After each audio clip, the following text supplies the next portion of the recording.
नमस्कार मित्रों। दोस्तों, अक्सर हम लोगों को ये कहते हुए सुनते हैं कि सनातन धर्म साइंस यानी विज्ञान पर आधारित है। लेकिन दोस्तों, आप ये जानकर हैरान रह जाएंगे कि ये बात पूरी तरह गलत है। तो फिर आखिर सनातन धर्म की सच्चाई क्या है और इसके क्या प्रमाण है, ये जानने के लिए इस वीडियो में अंत तक बने रहिए।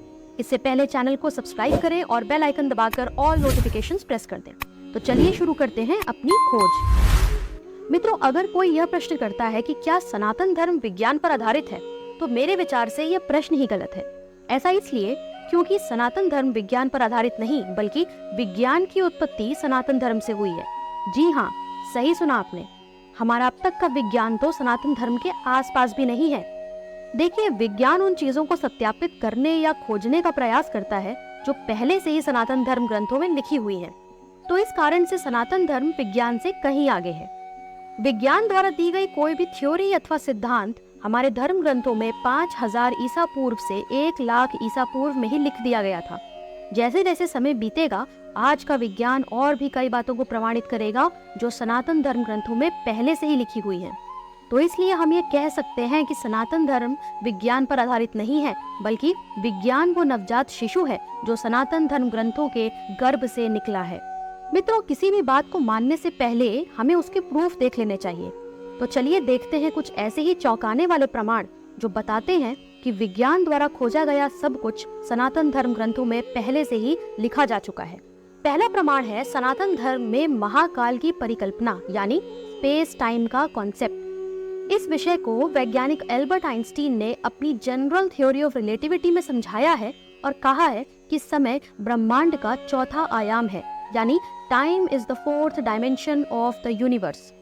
मित्रों, हिंदू धर्म ग्रंथों के अनुसार ब्रह्मांड 3 चीजों से मिलकर बना है: आत्मा यानी ऊर्जा या एनर्जी, तत्व यानी मैटर, और महाकाल यानी स्पेस टाइम कंटिन्यूम।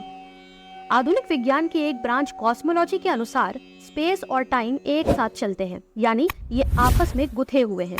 इन्हें एक दूसरे से अलग नहीं किया जा सकता। इसी स्पेस टाइम की संकल्पना को हमारे धर्म ग्रंथों में महाकाल कहा गया है। मित्रों, इसी कड़ी में दूसरा प्रमाण है सनातन धर्म में ऊर्जा और पदार्थ की संकल्पना यानी एनर्जी और मैटर का कॉन्सेप्ट। सनातन धर्म ग्रंथों में एनर्जी के लिए परम आत्मा और मैटर के लिए परम तत्व शब्दों का उपयोग किया गया है। यहाँ परम शब्द का अर्थ है सुप्रीम। आत्मा और तत्व का स्वरूप अलग अलग होते हुए भी एक ही है, यानी ये दोनों इंटर कन्वर्टेबल हैं। आधुनिक विज्ञान भी यही कहता है कि मैटर और एनर्जी एक दूसरे में कन्वर्ट हो सकते हैं। इसी को विज्ञान मास एनर्जी इक्विवेलेंस का नाम देता है, यानी द्रव्यमान ऊर्जा समतुल्यता। वैज्ञानिक एल्बर्ट आइंस्टीन ने इसी मास एनर्जी इक्विवेलेंस को एक फॉर्मूले से समझाया है। ये फॉर्मूला हम सबने कभी न कभी अवश्य पढ़ा या देखा होगा। ये फॉर्मूला है E = mc²। यहाँ E का मतलब एनर्जी यानी ऊर्जा है और m का मतलब मास यानी द्रव्यमान होता है।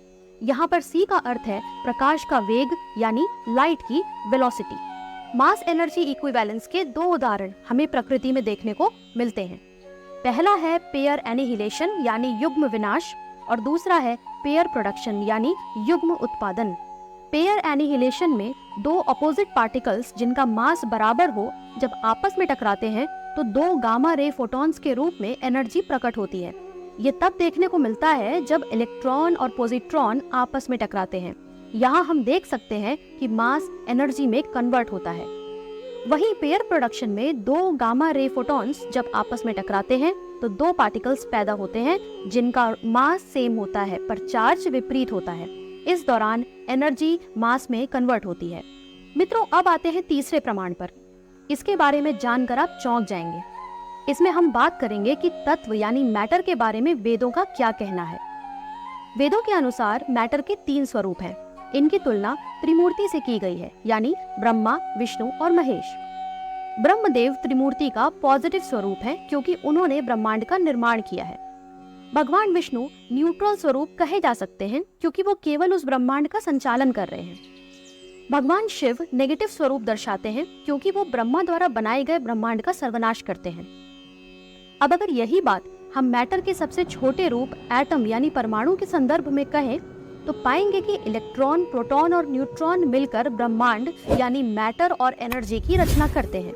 यहाँ इलेक्ट्रॉन भगवान शिव का सूचक है न्यूट्रॉन भगवान विष्णु का सूचक और प्रोटॉन ब्रह्मा का सूचक है। दोस्तों, वेदों के अनुसार ब्रह्मा का जन्म भगवान विष्णु की नाभि से हुआ है और ब्रह्मा नाभि की एक रस्सी के माध्यम से विष्णु से जुड़े हुए हैं। अब देखिए कि इस बात को आधुनिक विज्ञान ने कैसे समझाया है। जापान के वैज्ञानिक युकावा ने कहा है कि एटम के नाभिक यानी न्यूक्लियस में प्रोटॉन और न्यूट्रॉन दोनों ही रहते हैं। अब न्यूट्रॉन्स पाई मेसॉन या पाई इलेक्ट्रॉन नामक पार्टिकल्स को निकालकर प्रोटॉन बनाते हैं और वहीं इसके विपरीत प्रोटॉन पाई इलेक्ट्रॉन के साथ जुड़कर न्यूट्रॉन्स को जन्म देता है। इसका अर्थ ये हुआ कि प्रोटॉन और न्यूट्रॉन को बांधने वाला जो पार्टिकल है वो पाई इलेक्ट्रॉन है। ठीक इसी प्रकार ब्रह्मा और विष्णु को जोड़ने वाली जो रस्सी है वो स्वयं भगवान शिव है। मित्रों, ऐसे बहुत से प्रमाण हैं जो ये सिद्ध करते हैं कि सनातन धर्म आज के आधुनिक विज्ञान से बहुत आगे है। बस हमें अपने धर्म ग्रंथों में लिखी बातों को जानने समझने की आवश्यकता है। पश्चिमी देश हमारे वेदों का ज्ञान लेकर अपने को विकसित करते गए और हम अपने ही ग्रंथों से दूरी बनाए रहे। सदियों से ही भारत पर आक्रमण होते रहे और हिंदुओं को उनके ग्रंथों से दूर रखा गया।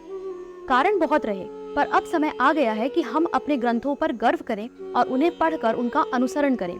इससे हम अपने आने वाले भविष्य की मजबूत नींव रख सकेंगे, आने वाली पीढ़ियों को बेहतर दिशा दे सकेंगे, जिससे एक स्वस्थ, मजबूत और दोष रहित समाज और राष्ट्र का निर्माण होगा और भारत एक बार फिर विश्व गुरु कहलाएगा। तो मित्रों, आपको आज की ये वीडियो कैसी लगी हमें अवश्य बताएं। कमेंट सेक्शन में जय महाकाल अवश्य लिखें। वीडियो लाइक करें, चैनल सब्सक्राइब करें और बेल नोटिफिकेशन ऑन करें। आपसे मिलती हूँ मैं अगली वीडियो में। तब तक के लिए जय श्री राम, जय महाकाल।